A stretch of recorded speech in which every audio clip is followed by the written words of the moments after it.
Hi hello மக்களே. என்னடா எப்ப பார்த்தாலும் தட்டு சாப்பாடு அப்படின்னா, தமிழனுக்கு சோறு ரொம்ப முக்கியம். ஆனா எவ்வளவு அளவு அப்படின்றது அதோட ரொம்ப முக்கியம். அதான் கான்செப்ட். இன்னைக்கு ஒரு நியூட்ரிஷன் ஃபுட் தான். ஓகே, காபுக்கு சோறு எடுத்திருக்கேன். ஏன்னா நான் பண்ற ஒர்க் அவுட் ஆல்ரெடி நிறைய ஓடி ஓடி எனர்ஜி எல்லாம் லாஸ் பண்ணிட்டேன். எனக்கு இன்னும் எனர்ஜி தேவைப்படுது. ஸோ காபுக்கு சோறு, சாம்பார்.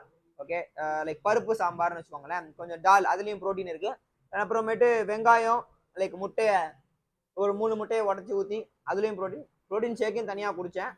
பக்கத்து வீட்டில் போண்டா போகிறதுனால அது ஸ்மால் பிஸ்னஸ் எப்பவுமே ஹெல்ப் பண்ணணும்னு ஆசை இருக்குது. அதெல்லாம் போண்டா நமக்கு ரொம்ப பிடிக்கும். போண்டா ஊறுகாவை மிஸ் பண்ணுற பாருங்க. ஊறுகாய் இருக்கு. ஓகேவா, இவ்வளோ தட்டு நான் சாப்பிட்றேன்னா நான் ஃபிட்டாக இருக்கேன், டெய்லி ஒர்க் அவுட் பண்ணுறேன். ஒருவேளை உங்களால் ஒர்க் அவுட் கொஞ்சம் இன்டென்சிட்டி கம்மியாக பண்ண முடியுதுன்னா அப்படியே பாதி சோறா இருக்குங்க. பசி எடுக்கும் போது தான் தண்ணி நிறையா குடிச்சுக்கோங்க. சிம்பிள். இதை தான் போய் டயட்டிஷியன் சொல்ல தான் போகிறாங்க. ஈவன் என் தங்கச்சியும் டயட்டிஷியன் தான். ஓகே, வேற ஒன்றும் கிடையாது. பர்சனலைஸ்டாக உங்களுக்கு டயட் வேணும்னா மெசேஜ் பண்ணுங்க. நம்ம தங்கச்சியோட நம்பர் தரோம், கான்டாக்ட் பண்ணி காசு கொடுத்து வாங்கிக்கோங்க. சும்மாலாம் எதுவுமே கிடையாது. இலவசமாக நீங்கள் எதை வாங்கினாலும் அது வேஸ்ட். சும்மா வீடியோ போடுறோம், அது போடுறோம், இது போடுறோம், அதெல்லாம் பண்ணுக்கு தான். உடம்புக்காக இன்வெஸ்ட் பண்ணுங்க.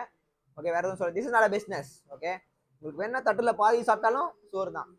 காசு கொடுத்து டயட் வாங்கி அளவா சாப்பிட்டாலும் அதுவும் ஒர்க் ஆகும் தான். ஓகே, அப்படி உங்களால் காசு கொடுக்க முடியலன்னா தட்டுல சாப்பாடை ஒரு கோடை போட்டு குறைச்சிக்கோங்க. வேற எதுவும் சொல்றதுக்கு இல்லை மக்களே. புரியுதா? ஒரு நாள் திரும்ப கேளுங்க, தெளிவா புரியும். நாளைக்கு சந்திப்போம்.